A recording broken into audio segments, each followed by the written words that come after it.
Selamat datang di Jepedia Channel. Jangan lupa like, share dan subscribe. Terima kasih.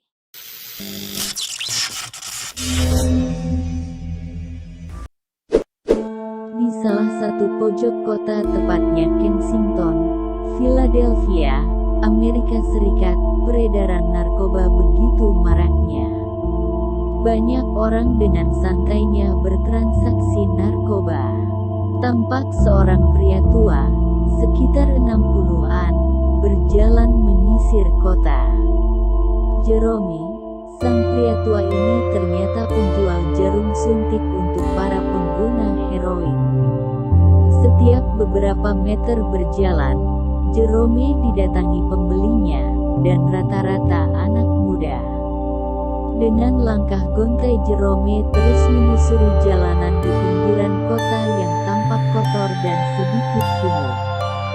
Menurut Jerome, di kawasan Kensington ini banyak orang mengonsumsi heroin di berbagai tempat, dari mulai abandominum istilah untuk kawasan yang tidak terurus dan populasinya rendah, hingga di tempat-tempat umum di kota. Tidak sulit bagi pihak polisi untuk mendapati para pengguna heroin. Di Tenarai, peredaran heroin ini banyak disuplai oleh gangster di sebuah kawasan yang dipadati imigran terutama Hispanik. Di area ini, banyak pengedar yang siap menyediakan segala jenis narkoba. Di kawasan itu pula angka kejahatan dan kematian tetap tinggi. Salah satu anggota gangster mengungkapkan bagaimana cara kerja mereka dalam mengedarkan narkoba. Menurut Rece, ia mengatur 3 shift untuk anak buahnya dalam beroperasi. Dengan intensitas yang cukup tinggi, ia bisa mendulang sedikitnya $4.000 setiap minggunya. Rece memasok narkotika ke berbagai lapisan. Salah satu pangsa pasar potensial yang ia terus suplai adalah orang-orang yang bekerja di agen-agen pelayanan sosial.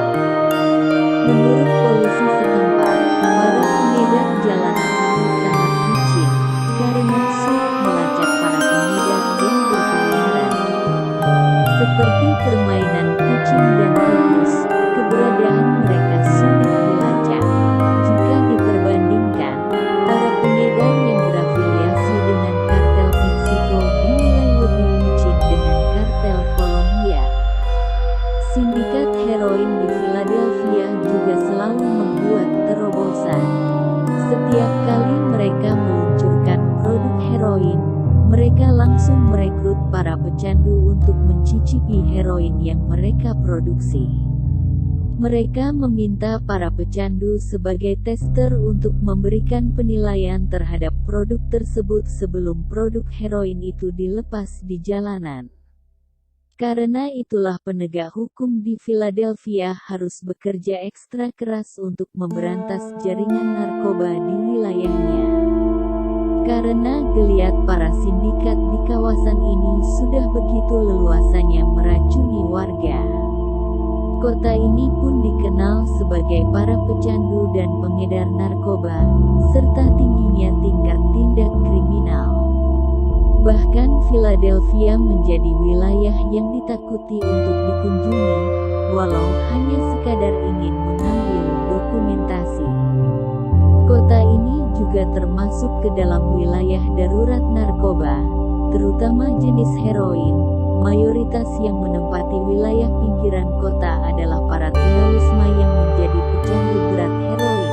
Hal itu juga bisa dibuktikan dengan banyaknya sampah jarum suntik dan alat pendukung lainnya yang digunakan sebagai sarana untuk mengonsumsi narkoba. Sampah-sampah itu banyak berserakan di taman hingga jalanan serta sudut-sudut kota. Tumpukan sampah peranti narkoba itu seakan menjadi penanda bahwa hal seperti itu sudah biasa, bahkan sudah menjadi kebiasaan. Penyalahgunaan narkoba hingga kejahatan dan kekerasan secara keseluruhan sudah menjadi masalah yang besar bagi pemerintah Amerika Serikat yang harus ditangani. Tingginya tingkat kriminal di wilayah ini lebih tinggi dari tingkat rata-rata nasional dan wilayah metropolitan lainnya yang ada di Amerika. Karena parahnya para pecandu narkoba di sana membuat tingkat overdosis di Philadelphia menjadi sangat mengkhawatirkan, hingga menyebabkan mereka berperilaku layaknya zombie seperti yang biasa kita lihat di film-film. Tingginya tingkat overdosis membuat angka kematian meningkat 50% dari tahun 2013 hingga tahun 2015. Kematian akibat overdosis pun lebih tinggi dari kasus kematian akibat pembunuhan.